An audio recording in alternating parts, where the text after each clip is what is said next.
বান্ধৱীসকল, আপোনালোকে ৰাতিৰ সাজত কি বনালে? আজি মই এয়া বনাবলৈ লৈছোঁ পনীৰখিনি এনেই অকণমান ভাজি লৈছোঁ। এয়া ঘৰত বনোৱাই পনীৰ, সেইকাৰণে বেছি ভাজি লোৱা নাই, অকণমান ভাজি লৈছোঁ। এইপিনে এয়া কেঁচা মটৰ ধুনীয়াকৈ গুচুৱাই থৈ দিছোঁ। আৰু এইপিনে চাওক, আলু সিজাই লৈছোঁ। এই আলুখিনি ধুনীয়াকৈ সৰু সৰুকৈ কাটি কুকাৰত চিটি মাৰি লৈছোঁ এটা। আৰু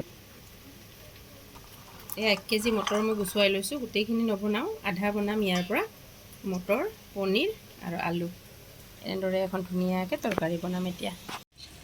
এইপিনে মই মছলাৰ পেষ্ট বনাই ল'লোঁ। আদা, নহৰু, পিঁয়াজ, টমেটো 3টা, বিলাহী 3টা দিলোঁ সৰু সৰু চাই।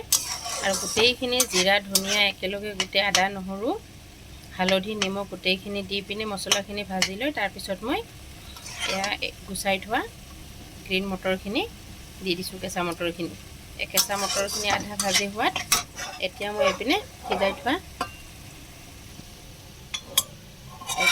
থোৱা এতিয়া আলুখিনি ইয়াত দি দিম। মটৰখিনি আধা ভাজি হোৱাত এতিয়া মই ইয়াত আলুখিনি দি দিলোঁ। আটাইখিনি ধুনীয়াকৈ ভাজি লৈ ল'ম 5 মিনিটমান।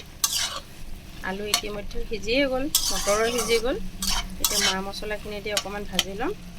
তাৰপিছত অকণমান পানী দিম, গৰম পানী দিম। এয়া বন্ধু বান্ধৱীসকল, মোৰ পনীৰৰ তৰকাৰী হৈ গ'ল।